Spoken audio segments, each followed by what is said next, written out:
Hello students, आज हम पढ़ेंगे मैप के बारे में।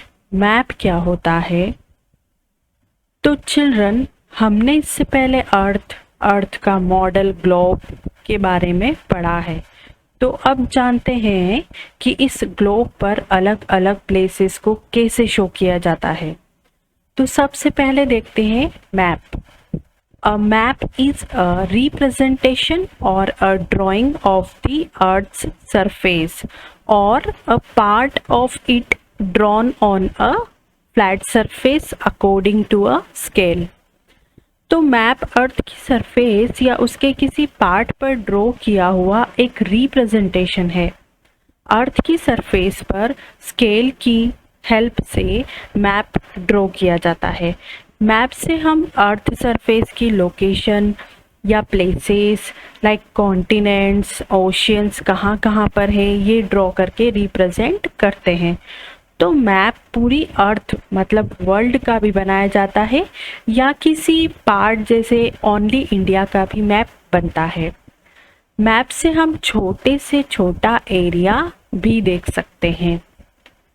तो ये होता है मैप। ये जो डायग्राम है इसमें ये हमारी अर्थ का मॉडल दिया हुआ है और इस पर ये जो सारी प्लेसेस है जो लेबल है किसी न किसी नाम से, वो वहाँ उस प्लेस का नाम होता है, ये लोकेशन और ये मैप होती है। इस तरह से मैप इस पे शो किया जाता है। Now next is atlas. When many maps are put together we get an atlas. Atlases are of various sizes, measurements drawn on different scale। तो एटलस, जब ये जो मैप हम तैयार करते हैं तो जब इन मैप्स को मतलब बहुत सारे मैप्स को अलग अलग जगह के मैप एक साथ रखे जाते हैं कलेक्ट करके, तो उससे एक बुक बनती है। उस बुक को हम कहते हैं एटलस बुक। इन एटलसेस की साइज अलग अलग हो सकते हैं क्योंकि ये डिफरेंट स्केल पर मेजरमेंट से ड्रॉ किया जाता है। अलग अलग स्केल से अलग अलग मेजरमेंट से इनको ड्रॉ किया जाता है। मैप से हमें ग्लोब के कंपैरिजन में ज़्यादा इंफॉर्मेशन मिलती है। डिटेल में हम मैप में छोटी से छोटी लोकेशन भी देख सकते हैं, बट ग्लोब में पूरे वर्ल्ड का डिटेल मिलता है।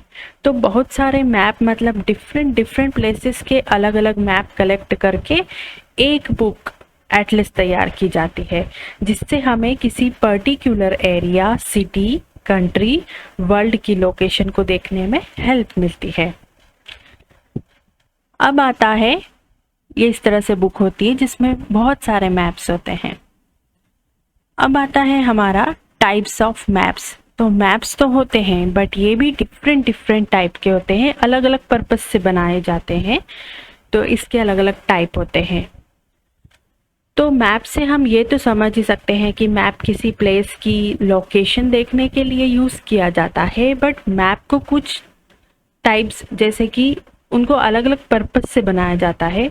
तो फर्स्ट मैप है physical maps. Maps showing natural features of the earth such as mountains, plateaus, plains, rivers, oceans, etc. are called physical और relief map। तो ऐसे मैप जिससे हमें अर्थ पर प्रेजेंट जो नेचुरल प्लेसेस है उनके बारे में पता चले, जैसे कि अर्थ पर जो प्रेजेंट है माउंटेन्स, प्लेटोज। प्लेटोज क्या होता है? हाइट पर एक प्लेन सरफेस होती है बट ऊंचाई पर होती है। हाइट पर प्रेजेंट एक फ्लैट एरिया होता है, फ्लैट लैंड होती है, उसे प्लेटोज कहते हैं। और प्लेन्स, रिवर्स, ओशियंस, ये जितने भी नेचुरल प्लेसेस है ये जिसमें हमको जिस मैप में शो होंगे उस मैप को हम फिजिकल मैप या रिलीफ मैप भी कहते हैं। दूसरा टाइप होता है political maps. Maps showing cities, towns and villages and different countries and states of the world with their boundaries are called political map। Political map क्या होता है? ऐसा मैप जिसमें वर्ल्ड के अलग अलग कंट्रीज, उनके स्टेट, वहाँ पर present cities, town, villages show करता है, ऐसे मैप को पॉलिटिकल मैप कहते हैं। और ये सब प्लेसेस इनकी बाउंड्रीज के साथ शो किए जाते हैं कि यहाँ तक ये विलेज है, इसके बाद ये विलेज ख़त्म होता है, ये सिटी है, यहाँ के बाद ये सिटी ख़त्म होती है, यहाँ तक ये स्टेट होगा। इस तरह से मैप में हम देख सकते हैं कि कौन सी सिटी कहाँ पर कहाँ तक फैली हुई है और कौन सा टाउन। ये होता है पॉलिटिकल मैप। इसके बाद आता है थैमेटिक मैप्स। थैमेटिक मैप्स क्या होते हैं? Some maps that focus on specific information such as road maps, rainfall maps, maps showing distribution of forest, industries etcetera are known as thematic maps. तो कुछ मैप जो होते हैं वो कुछ स्पेसिफिक इंफॉर्मेशन पर ही फोकस करते हैं, जैसे कि सारे जो रोड के मैप है, रेनफॉल के मैप है, फॉरेस्ट कहाँ कहाँ पर डिस्ट्रीब्यूटेड है, इंडस्ट्रीज कहाँ कहाँ पर लोकेटेड है, ये सारी इंफॉर्मेशन जो स्पेसिफिक होती है इन्हीं पर कॉन्सेंट्रेट करता है। ऐसे मैप को हम थैमेटिक मैप कहते हैं। तो ये 3 टाइप्स के मैप्स होते हैं। अब है कंपोनेंट्स ऑफ मैप्स। मैप्स के कौन कौन से कंपोनेंट्स हैं जिससे मिलकर मैप बनाया जाता है, जो हेल्प करते हैं मैप बनाने में। तो पहला है डिस्टेंस, डायरेक्शन एंड सिंबल्स। ये 3 कंपोनेंट मिलकर एक मैप ड्रॉ करने में हेल्प करते हैं। तो मैप बेसिकली 3 कंपोनेंट से मिलकर बनता है, डिस्टेंस, डायरेक्शन, सिंबल। तो आइए सबसे पहले डिस्टेंस के बारे में जान लेते हैं। Distance scale is the ratio between the actual distance on the ground and the distance shown on the map. तो मैप पर डिस्टेंस को मेजर करने के लिए हम स्केल का यूज़ करते हैं। तो स्केल जो है वो एक्चुअल डिस्टेंस एंड मैप में शो होने वाली डिस्टेंस के बीच का रेशियो होता है। मतलब वहाँ पे लेबल लगा रहता है कि इतने सेंटीमीटर मतलब इतना किलोमीटर या इतना मीटर होगा, तो वो हमें वहाँ रेशियो दे दिया जाता है मैप के अंदर। मैप में हम स्केल से सेंटीमीटर में मेजर करते हैं एंड ग्राउंड पर वो चीज़ किलोमीटर में या मीटर में होती है, ठीक है, क्योंकि जो मैप है वो तो सिर्फ एक पेपर पर ड्रॉ किया जाता है और वहाँ सेंटीमीटर में ही हम मेजर करते हैं।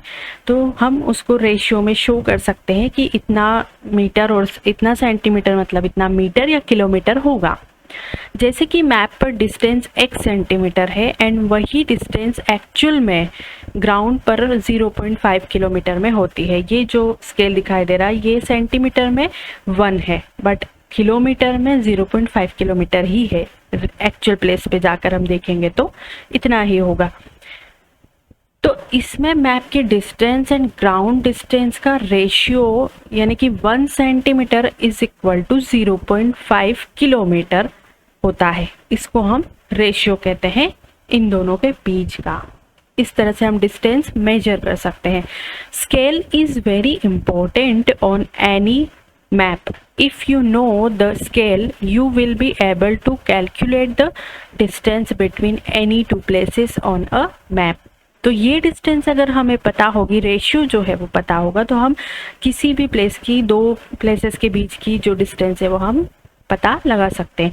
तो स्केल बहुत इम्पोर्टेंट होता है किसी भी मैप के लिए। अगर आप स्केल जानते हैं तो आप किन्हीं 2 प्लेसेस के बीच की दूरी को कैलकुलेट आसानी से कर पाएंगे। Now next is when large areas like continents or countries are to be shown on paper, then we use a small scale. ये जो small scale होता है ये बड़े लेवल पे यूज किया जाता है। It is called a small scale map when a small area like your village or town is to be shown on paper. Then we use a large scale that is 5 centimeter. It is called a large scale map.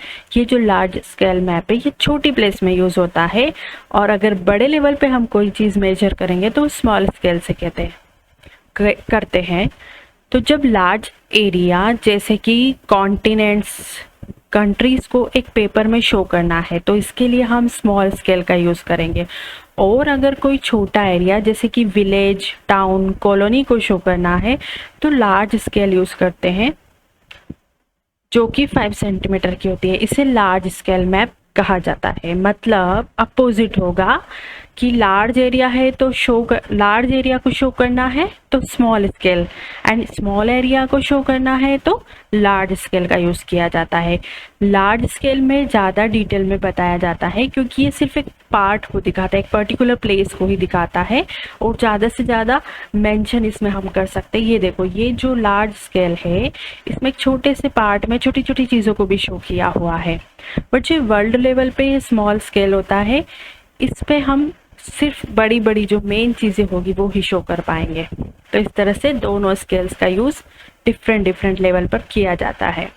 और ये याद रखना है कि opposite होंगे। अगर large level पे कोई मेजरमेंट है तो स्केल हमारी स्मॉल होगी, और स्मॉल लेवल पे कोई मेजरमेंट है तो स्केल हमारी लार्ज होगी।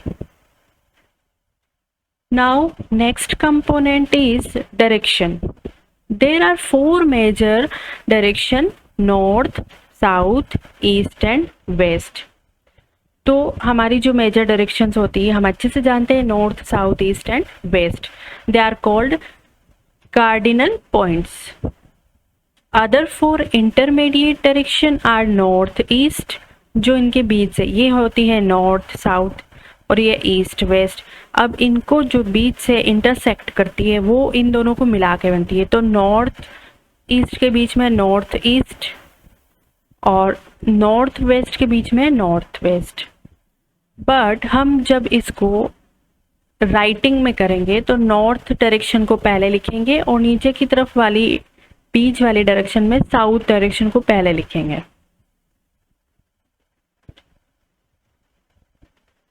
तो अब इसको जानते हैं। तो मैप का दूसरा इंपॉर्टेंट कंपोनेंट क्या होता है? डायरेक्शन। तो डिस्टेंस में हमने स्केल से 2 प्लेसेस के बीच की दूरी पढ़ ली थी। अब डायरेक्शन में हम मैप में चारों direction north, south, east, west के बारे में पढ़ेंगे। इनको कार्डिनल पॉइंट कहते हैं। तो जैसे हमारे पास कोई मैप तो आ गया, बट दूरी भी हमको वहाँ की पता चल गई डिस्टेंस वाले स्केल से, बट किस तरफ जाना है तो वो मिली हुई जो दूरी है पता चले, तो इसके लिए हमें डायरेक्शन भी शो करनी पड़ती है मैप में। क्योंकि अगर हमारे पास कोई डिस्टेंस है बट जाना किस तरफ है ये तो हमें कोई north, south, east, west direction से ही पता चलेगा। तो मैप में ऑलवेज डायरेक्शन दी जाती है जिससे हम आसानी से किसी प्लेस को आइडेंटिफाई कर सकते हैं कि इस तरफ जाना है। तो मैप में एरो के साथ एन सिंबल दिखाई देता है। इसका मतलब होता है कि ये नॉर्थ डायरेक्शन इस तरफ है। तो अगर हम नॉर्थ डायरेक्शन जानते हैं तो उससे दूसरी डायरेक्शन का पता लगा सकते हैं आसानी से। और एक तरीका है डायरेक्शन समझने का कि ये तो हम सब बहुत अच्छे से जानते हैं कि सन ईस्ट से राइज होता है, तो इसके अपोजिट क्या होगा? वेस्ट। और ईस्ट के लेफ्ट में होता है ऑलवेज नॉर्थ, और राइट में होता है साउथ डायरेक्शन। ऐसे भी हम डायरेक्शन पता लगा सकते हैं। बट मैप में हमें नॉर्थ एरो के साथ दिया रहता है, तो नॉर्थ के अपोजिट में साउथ होगा, और नॉर्थ के राइट में ईस्ट होगा, नॉर्थ के लेफ्ट में वेस्ट होगा। इस तरह से हम उसे फॉलो करके अपनी लोकेशन पर पहुंच सकते हैं। तो इसमें 2 टाइप की डायरेक्शन होगी, एक तो होगी कार्डिनल और एक होगी इंटरमीडिएट। कार्डिनल क्या होती है? नॉर्थ, साउथ, ईस्ट, वेस्ट, इन चारों मेजर जो होती है इनको बोलते हैं कार्डिनल। और इंटरमीडिएट जो 2 डायरेक्शन के बीच से निकलती है, इंटरसेक्ट करती है उसको, वो होती है नॉर्थ एंड वेस्ट के बीच से जाएगी, उसे कहते हैं नॉर्थ वेस्ट। नॉर्थ ईस्ट के बीच से जाएगी उसे कहते हैं नॉर्थ ईस्ट डायरेक्शन। ऐसे ही इंस्ट्रूमेंट है जिसका यूज भी हम डायरेक्शन जानने के लिए कर सकते हैं, जिसको हम कहते हैं कंपास। तो डायरेक्शन को जानने के लिए हम एक इंस्ट्रूमेंट का यूज कर सकते हैं जिसको कंपास कहते हैं। इस इंस्ट्रूमेंट से हम मेन डायरेक्शन का पता लगा सकते हैं।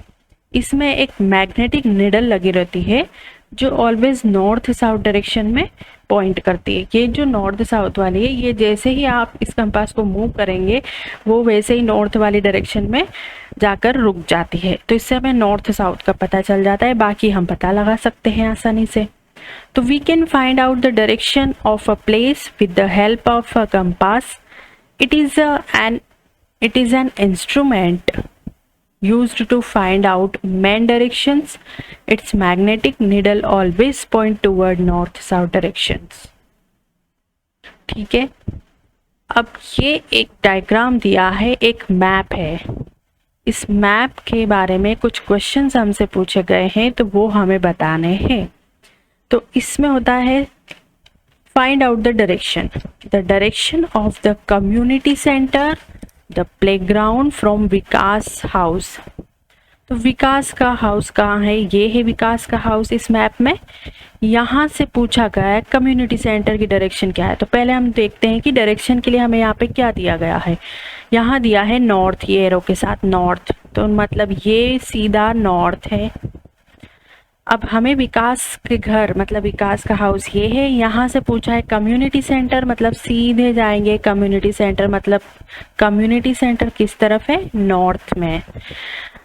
सेकंड क्वेश्चन है the direction of school from shops. Shops से स्कूल की डायरेक्शन क्या है? तो ये है नॉर्थ, यहाँ होगा ईस्ट वेस्ट और ये साउथ. तो शॉप से स्कूल की डायरेक्शन पूछी है. शॉप से स्कूल की डायरेक्शन सीधी सीधी कौन सी होती है? ईस्ट. ये इस तरफ से शॉप है, यहाँ से राइट साइड में स्कूल है, ये ईस्ट में होगा क्योंकि ऊपर नॉर्थ है. एक और क्वेश्चन है कि प्लेग्राउंड कहाँ पे है विकास के घर से. तो ये विकास का घर है, यहाँ से ये नॉर्थ है, ये ईस्ट वेस्ट रहेगा. तो विकास के घर से इस तरह से कुछ प्लेग्राउंड है, इस तरह से. मतलब ये जो नॉर्थ और ईस्ट के बीच की लाइन होती है उसे हम करते हैं नॉर्थ ईस्ट डायरेक्शन. तो ये प्लेग्राउंड यहाँ पे प्रेजेंट है. इस तरह से हम ऐसे किसी मैप को आराम से किसी लोकेशन को आइडेंटिफाई कर सकते हैं. नेक्स्ट टॉपिक है सिंबल्स. सिंबल्स क्या होते हैं? सिंबल्स मतलब होता है साइन. किसी चीज़ को शो करने के लिए कोई साइन, मतलब जो एक्चुअल है उसे हम शो नहीं कर सकते, उसके लिए कुछ सिंबल यूज़ किए जाते हैं. किसी चीज़ को पहचानने के लिए कुछ सिंबल बनाए गए हैं. तो it is the third important component of a map. It is not possible to draw on a map the actual shape and size of different features such as buildings, roads, etc. So they are shown by using certain letters, shades, colors, pictures and lines. तो जैसे हम किसी road building का actual shape draw नहीं कर सकते हैं तो इसके लिए हम कुछ सर्टेन लाइंस, पिक्चर्स, कलर से शो करते हैं. जैसे कि मैप में हम माउंटेन या ओशन एज इट इज़ नहीं बना सकते हैं कि वो कैसे दिखते हैं. उसके लिए हम वहाँ उस प्लेस पर मैप में कोई कलर शो कर देते हैं, क्योंकि रिप्रेजेंट तो उनको करना है कि कहाँ पर क्या प्रेजेंट है. तो इसके लिए कुछ सिंबल या कलर बनाया गया है जिनका यूज़ हम कर सकते हैं. जैसे इन सिंबल से बहुत सारी इंफॉर्मेशन मिलती है. These symbols give a lot of information in a limited space. Maps have a universal language that can be understood by all. There is an international agreement regarding the use of these symbols. These are called conventional symbols. तो इन symbol से बहुत सारी information हमको मिलती है and map में ये limited space में ही हो जाता है. तो इसके लिए मैप में यूनिवर्सल लैंग्वेज का यूज़ किया जाता है. यूनिवर्सल मतलब वर्ल्ड लेवल पे जो सबको समझ में आती है वो लैंग्वेज. इसके लिए इंटरनेशनल लेवल पर एक एग्रीमेंट साइन किया हुआ है जिसमें कुछ सर्टेन सिंबल सर्टेन प्लेसेस के लिए ही यूज़ किए जाएंगे एंड ऐसे सिंबल को हम बोलते हैं कन्वेंशनल सिंबल्स. तो देखते हैं किस तरह से होते हैं सिंबल. ये कुछ सिंबल्स हमको दिए हैं जिसको देख के हम आइडेंटिफाई कर सकते हैं कि ये प्लेस क्या हो सकती है. तो पहला है broad gauge and metre gauge railway station. Broad gauge मतलब होता है कि नहीं दो ट्रैक के बीच की जगह, वो सब दूर एक जैसी नहीं होती है, अलग अलग होती है. तो कहीं पे ब्रॉड गेज प्रेजेंट होगा, कहीं पे मीटर गेज होगा. और ब्रॉड गेज होगा तो इस तरह से डार्क लाइन प्रेजेंट होगी. ये डैश, ये जो लाइन होगी ये दिखाती है मीटर गेज को.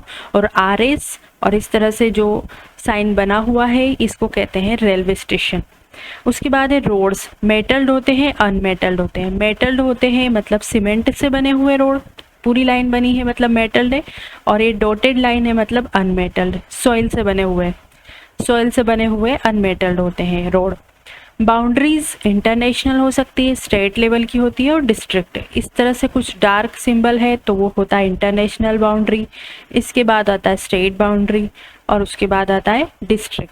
उसके बाद आता है रिवर, वेल, इसके बाद आता है रिवर, इस तरह से well, tank, canal and bridge. ये ब्लू कलर में वाटर बॉडीज होती है। टेम्पल, चर्च, मॉस्क, छतरी, ये टेम्पल है चर्च प्लस साइन वाला, ये मॉस्क एंड छतरी। पोस्ट ऑफिस का शॉर्ट फॉर्म पीओ होता है, post and telegraph office PTO and police station for PS. Settlement and graveyard, तो सेटलमेंट ये इस तरह से रेड कलर के जो बॉक्सेस बने हैं ये मतलब किसी के घर हैं, रेसिडेंशियल एरिया होगा, और ग्रेवयार्ड जो कब्रिस्तान होता है। ट्रीज एंड ग्रास इस तरह से सिंबल होंगे। तो अगर हम किसी विलेज या किसी टाउन की कोई मैप देखेंगे तो अगर ये सारे सिंबल हम जानते हैं तो आसानी से लोकेशन को ट्रेस कर सकते हैं। तो ये एक हमको एरिया दिया है, एक मैप दिया है जिसमें 3 एरिया है, वसंतपुर, सुंदरपुर और दुमरी। तो इन तीनों में ये जो रेड रेड बॉक्सेस है ये रेसिडेंशियल एरिया हो गए, ग्रीन ग्रीन ट्रीज हो गए, आरएस मतलब रेलवे स्टेशन, ये वाला मीटर गैज। उसके बाद ये दिख रहा है मॉस्क, यहाँ पर छतरी, ये है टेम्पल, ये ब्लू कलर रिवर, ये टैंक और ये डायरेक्शन। अब हमको कहीं जाना है तो सबसे पहले हमें दिखाई देगी एरो के साथ नॉर्थ डायरेक्शन। इसके बाद आता है स्कूल प्रेजेंट है, चर्च प्रेजेंट है, पीएस मतलब पुलिस स्टेशन प्रेजेंट है यहाँ पे। उसके बाद ये जो डॉटेड लाइन है मतलब ये सॉइल से बनी हुई रोड है, ये सॉइल की रोड होगी, और जो सीधी सीधी लाइन जा रही है ये होती है सीमेंटेड रोड। तो इस तरह से अगर हम इन सारे सिंबल की पहचान करना जानते हैं तो हम किसी भी मैप को आसानी से लोकेशन को देख सकते हैं, किसी भी मैप की। अब आते हैं कलर्स यूज्ड इन मैप। तो मैप में कौन कौन से कलर यूज किए जाते हैं जिससे हम उस चीज को पहचान सकते हैं कि ये क्या हो सकता है। तो जैसे various colours are used for the same purpose, बहुत सारे कलर यूज किए जाते हैं। For example generally blue is used for showing water bodies, जितनी भी वाटर बॉडीज है, ओशियन हो गया, रिवर हो गया, वाटर टैंक हो गया, सबके लिए हम कौन सा कलर यूज करेंगे, ब्लू कलर। उसके बाद ब्राउन फॉर माउंटेन्स, अब वो कैसा भी माउंटेन है उसके लिए ब्राउन कलर यूज किया जाएगा।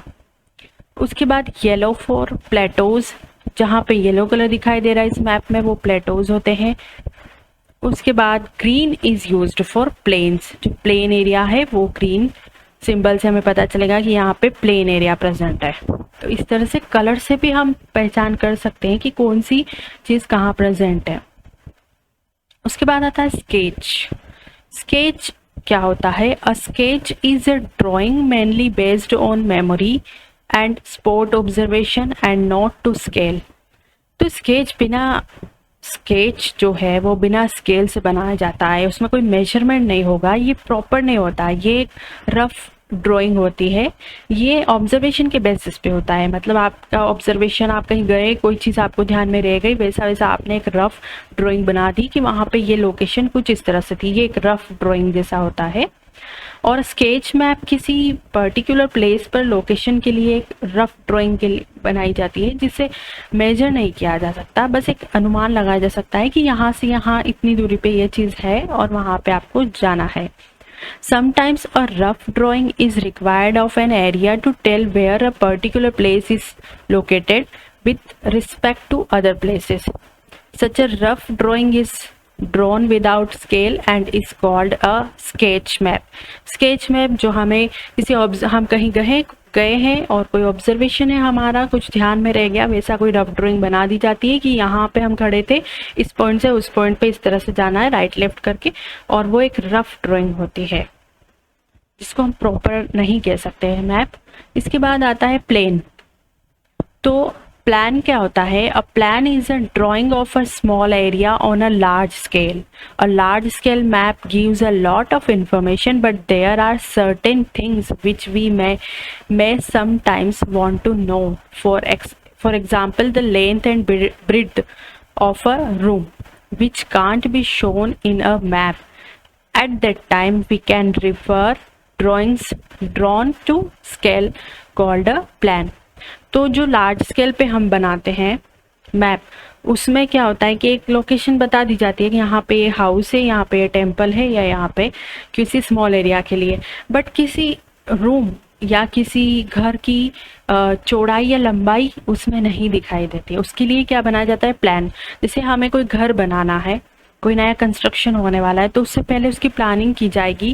कोई फ्लैट है, उसके लिए कोई प्लानिंग की जाएगी फ्लैट के लिए कि हाँ यहाँ पर इतनी चौड़ाई का हॉल बनाना है, इतनी चौड़ाई का किचन बनाना है, और एक्सेट्रा।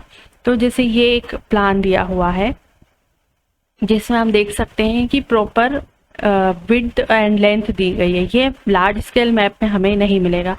तो इसमें ये दिया है कि इसका जो बेडरूम है वो 10-11 का होगा, किचन 4-6 का होगा, बेडरूम फिर से एक बेडरूम है जो 12-10 का होगा। इस तरह से ये एक प्लान होता है जिसमें हम प्लानिंग करते हैं कि हमें किस तरह से कंस्ट्रक्ट करना, कितनी जगह किस चीज़ के लिए यूज़ करनी है। तो ये होता है प्लान, जो बहुत यूज़फुल होता है छोटी प्लेस को बनाने के लिए। तो चिल्ड्रन, इसमें हम मैप, अलग अलग मैप के बारे में हमने जाना, और कैसे उसको हम, उसके सिंबल कौन से होते हैं, कि उसमें डिस्टेंस कैसे हमें देखनी चाहिए, और कैसे किसी मैप को फॉलो करके किसी लोकेशन पर पहुंच सकते हैं। इस बारे में हमने बहुत अच्छे से इस चैप्टर में समझा। Thank you.